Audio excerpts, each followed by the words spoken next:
war with Japan was not limited to the battles on Pacific Islands. On the Asiatic mainland, the struggle against the warriors of Imperial Japan was fought on some of the most difficult terrain in the world. First to oppose Nipponese aggression, China's Generalissimo Chiang Kai-shek battled the invaders for 10 years before Pearl Harbor. Fighting on China's side were 3 squadrons of some 250 volunteer American airmen who called themselves the Flying Tigers, commanded by Texas-born Colonel Claire Chennault. In those dark days before Pearl Harbor, a handful of Americans took an active part in the attempt to check the Japanese aggressors.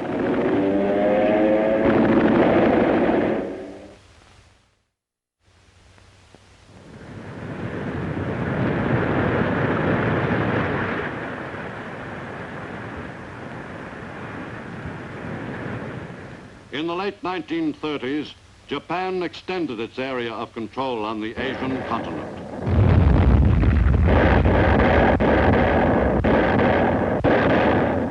To the south, the Emperor's troops concentrated their attacks on China's coastal cities. With the area bordering the sea conquered, Japanese troops sealed off China's armies in the interior most effectively. But Japan was well aware that China was not thoroughly blockaded as long as supplies from the outside world could be brought into Rangoon, thence transported by rail to northern Burma, finally across the mountains to China via the Burma Road. In July 1940, that supply line too was sealed off. In Tokyo, the British ambassador, Sir Robert Craigie, advised Japanese Foreign Minister Arita that Great Britain was closing the Burma Road, a move intended to appease Japan, while Britain was engaged in a life or death struggle in Europe and Africa. The vital lifeline to China was cut for 3 months. In October, the road was reopened by the British, whose policy in Asia was stiffening, and supplies were again unloaded in Burma for the long overland journey to central China. On that tortuous route depended China's hope for survival in the desperate struggle against the aggressors. By December 7th, 1941, the Japanese had succeeded in winning control of great areas of the Asian continent. On December 8th, Japanese troops in Asia went to work in earnest. One of their main objectives was Burma.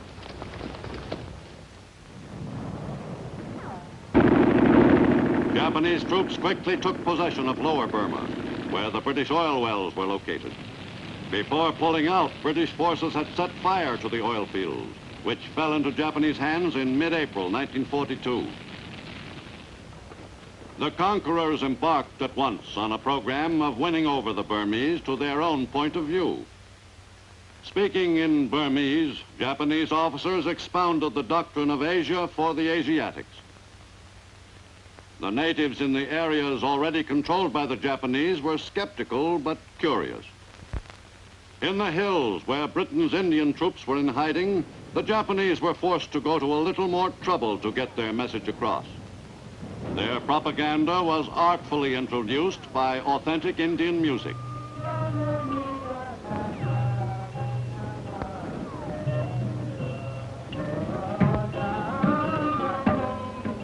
But the invaders weren't relying wholly on propaganda to achieve their objectives. The Burma Road was one of their most important targets in those early months of 1942.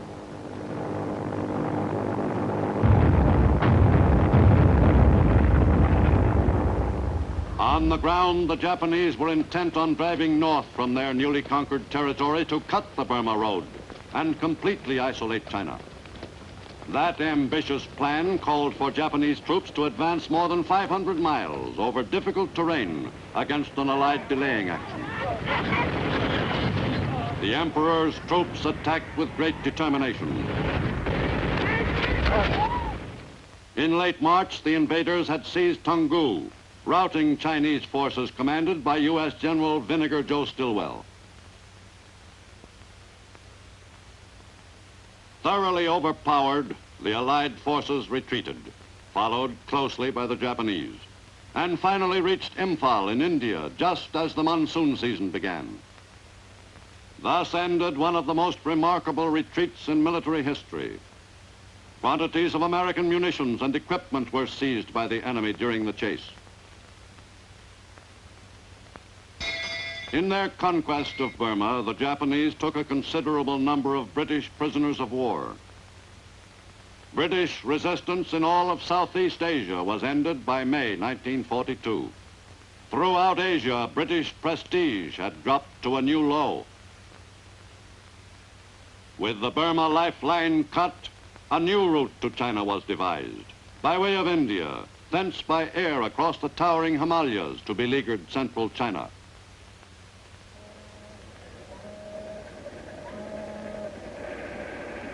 Into Calcutta harbor came thousands of tons of supplies for China's troops, who were still grimly battling the enemy in the interminable struggle. Plus the invaluable vehicles so necessary in mobile 20th century warfare. At airfields in India's province of Assam, great quantities of American materiel were loaded aboard transport planes for the most difficult leg of the trip.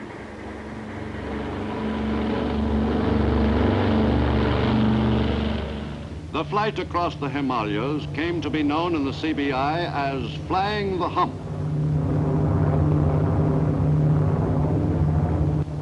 Crossing the top of the world was a stirring experience for the airmen assigned to the run. The trip never became routine. The hump had to be cleared at more than 18,000 feet, and there were no possible spots for emergency landings below.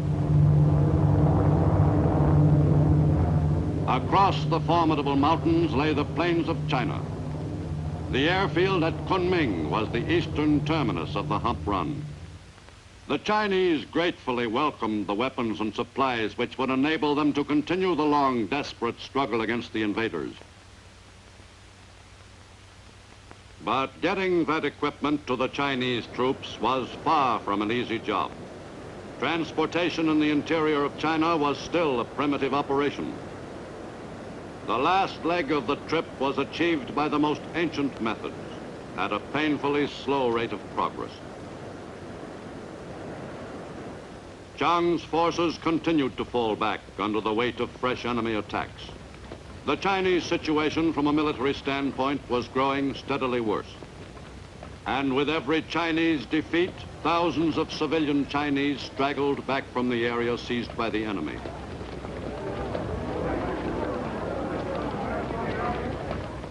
Headquarters of the Chinese government had been moved to Chongqing as long ago as November 1937. Here, more than 1,000 miles inland, Free China dug in, determined to fight the enemy to the last. Air raid shelters were built out of the solid rock. The inhabitants of Chongqing grew accustomed to sudden raids by enemy planes. China's new capital was a high priority target for Japanese bombers. As soon as the enemy planes were spotted far out of town, the alarm would be turned in without a moment's delay.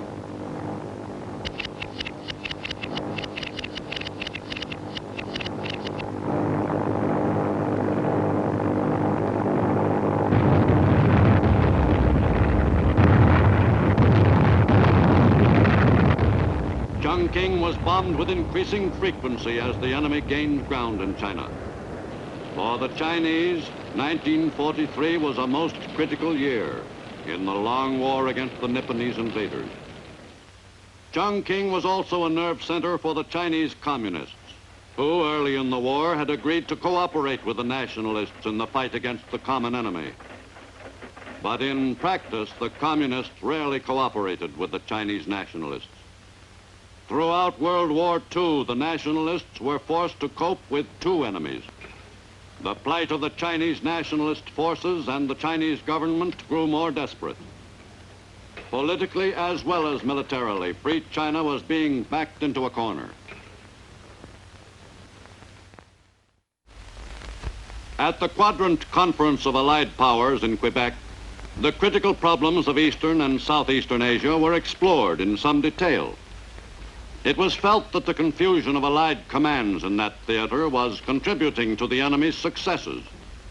To help simplify the tangled situation, the Southeast Asia Command was created.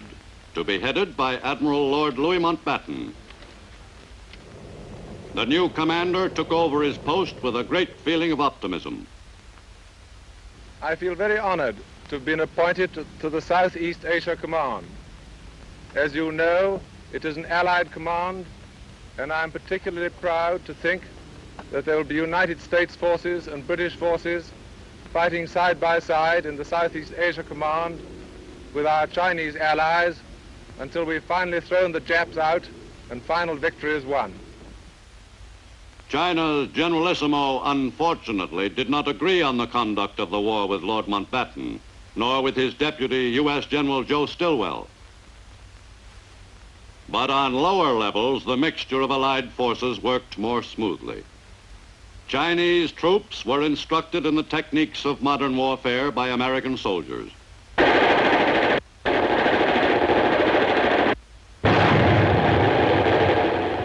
The Chinese were quick to respond to the American training.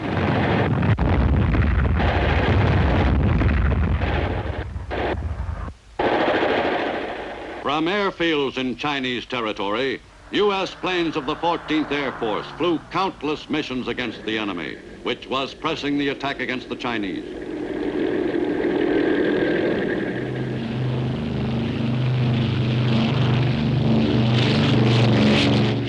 The steady, day-by-day operations of the 14th Air Force against the enemy in China helped materially to keep free China in the battle during those dark years.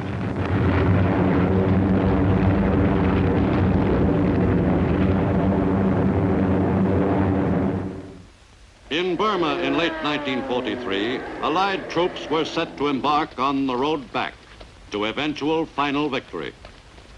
In late December, at a small clearing in northern Burma, General Vinegar Joe Stilwell returned to lead the forces back to the territory from which he had retreated a year and a half earlier. In this drive, Stilwell had under his command 2 American-trained Chinese divisions, the 22nd and the 38th. The campaign to take Myitkyina was waged by a force of men fighting against overpowering odds.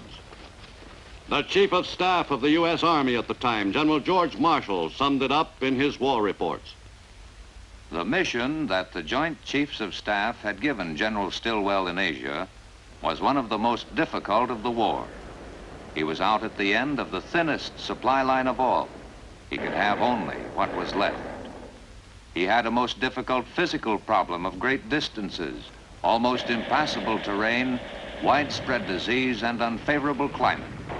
He faced an extremely difficult political problem, and his purely military problem of opposing large numbers of enemy with few resources was unmatched in any theater.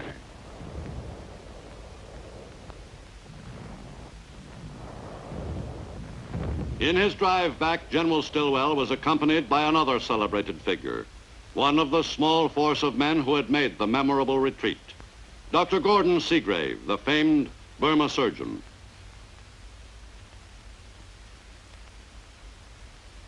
During 1943, work was rushed on an overland route from India to a junction with the Burma Road.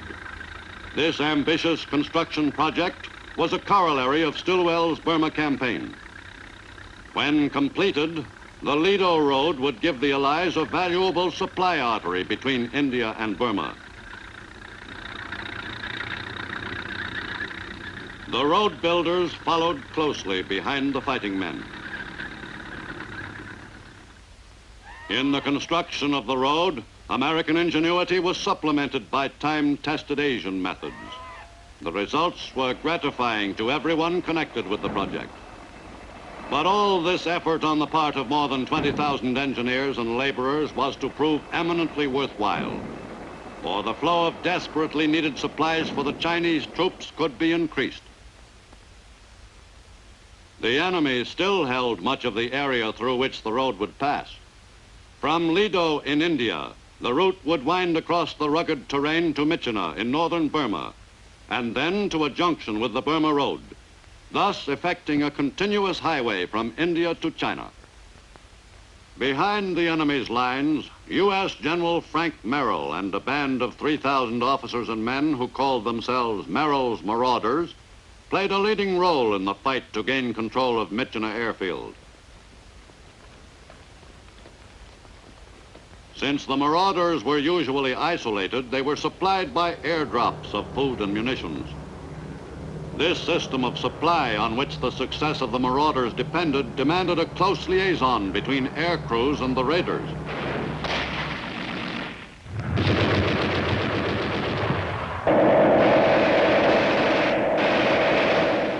In their perilous operations, Merrill's men suffered heavy casualties.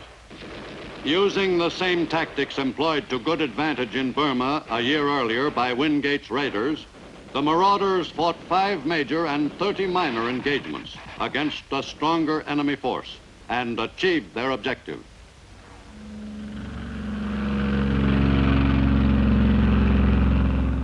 Gliders were employed to ferry some of the fighting engineers to Myitkyina Airfield. To many veterans of the theater, the struggle for Myitkyina Airfield signified the turning of the tide in Burma. The engineers arrived at Myitkyina Airfield soon after it passed into Allied hands in mid-May 1944. In fact, the airfield had just been seized from the enemy when work was begun on repairing the strip. The only all-weather strip in northern Burma, Myitkyina Airfield was vital to the success of the Allied campaign in that country. On the day after the strip was captured, General Stilwell arrived to pay his respects to General Merrill, whose marauders had succeeded in their difficult assignment. From Myitkyina Airfield, bombing runs could be undertaken against enemy forces in the fight for the territory surrounding the town of Myitkyina.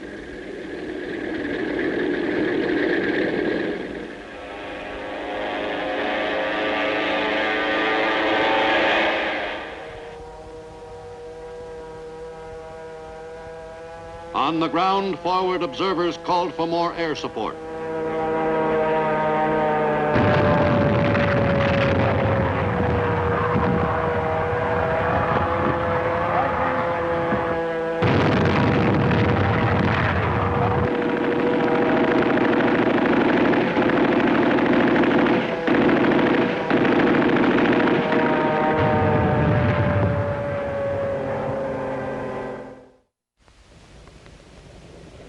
Just as important as the pressing military needs in the CBI were the diplomatic considerations.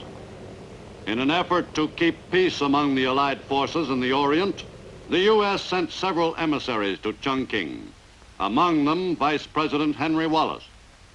Mr. Wallace recommended to Washington that China be separated from the command of Zhang's bitter opponent, U.S. General Stilwell, a proposal seconded by the Generalissimo.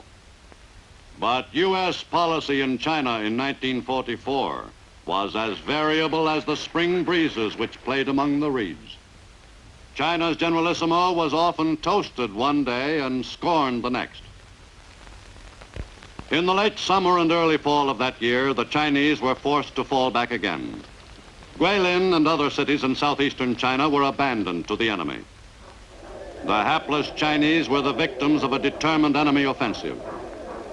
Only in China was the Allied position so weak that the enemy could still seize territory in considerable quantity. At Guilin and at Liuzhou, the U.S. 14th Air Force bases were in danger of being overrun and had to be abandoned.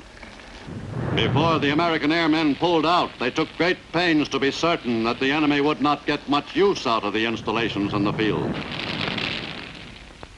Bombs were set at strategic points on the airstrips.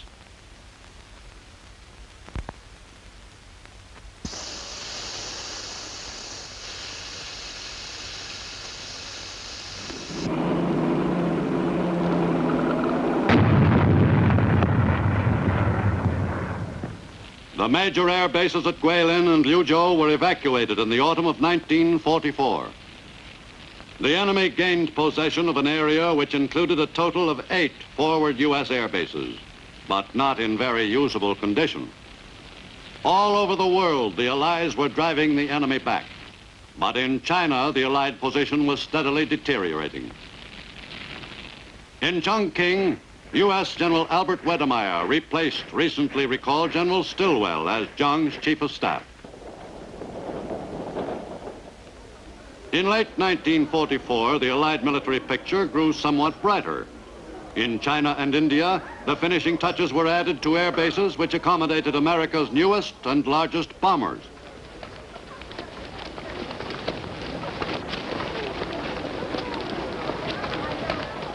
From these bases, it was confidently felt, the enemy's offensives could be effectively dispersed by America's newest air weapon. The new B-29s, operating in the CBI as the 20th Air Force, were capable of covering a range of targets which stretched from Rangoon to Japan itself.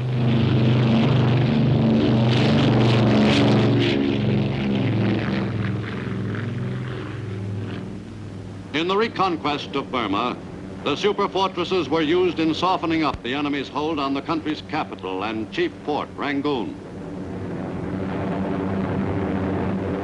In one raid on Rangoon, 56 B-29s participated.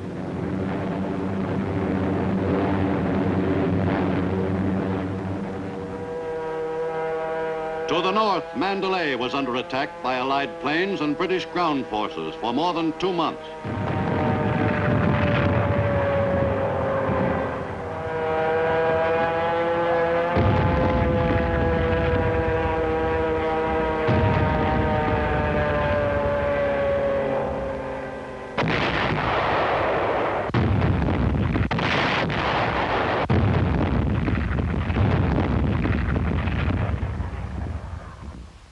The Southeast Asia commander, Lord Mountbatten, inspected Mandalay soon after its capture by British forces. Meanwhile, in lower Burma, between Mandalay and Rangoon, American bombers attacked enemy military targets for the first time with Azon bombs, directed to their pinpointed objectives by radio control. The results were most successful. The capture of Rangoon was speeded up by an invasion from the air. A force of Gurkha paratroopers jumped in an assault on a strong point which dominated the approach to Rangoon. The operation went off smoothly, but it developed that the air invasion had not been necessary after all. British ground forces entering Rangoon via landings along the coast found that the enemy had abandoned the city. 38 months after Rangoon had been forfeited to the aggressors, Burma's capital was once again in British hands. The reconquest of Burma had required the services of more than 1 million men. But final victory always made the long, bitter campaign seem worthwhile. In the retaking of Burma, a considerable number of British prisoners were liberated. Some had been taken captive by the enemy 3 years before, but throughout their long internment, they never gave up hope. In early 1945, the first truck convoy left from Lido, India, bound for China via the Lido and Burma roads, now linked. This invaluable artery across the rugged mountains helped materially to speed up the flow of supplies to China. But even in full operation, the overland route, christened the Stillwell Road, accounted for only 1/3 as much tonnage as was flown across the hump in the waning months of the war. To facilitate the flow of fuel from India to northern Burma and China, several pipelines were constructed. From India, the fuel was pumped via pipe as far as Kunming, more than 900 miles away. Thus, one more lifeline was established with beleaguered China. In early 1945, the Chinese mounted an offensive and succeeded in forcing the enemy back somewhat in certain areas. But though the Chinese scored limited gains, the Japanese were by no means in retreat throughout China. By the closing months of World War II, the Chinese gained some ground, but also lost much valuable territory. Jiang's forces continued to attack, but even the most optimistic of his allies never felt that the Chinese could win back China. In other parts of the Pacific theater, the Allied situation was brighter. In September 1944, a group of islands in the Carolines was vital to U.S. success in the Western Pacific.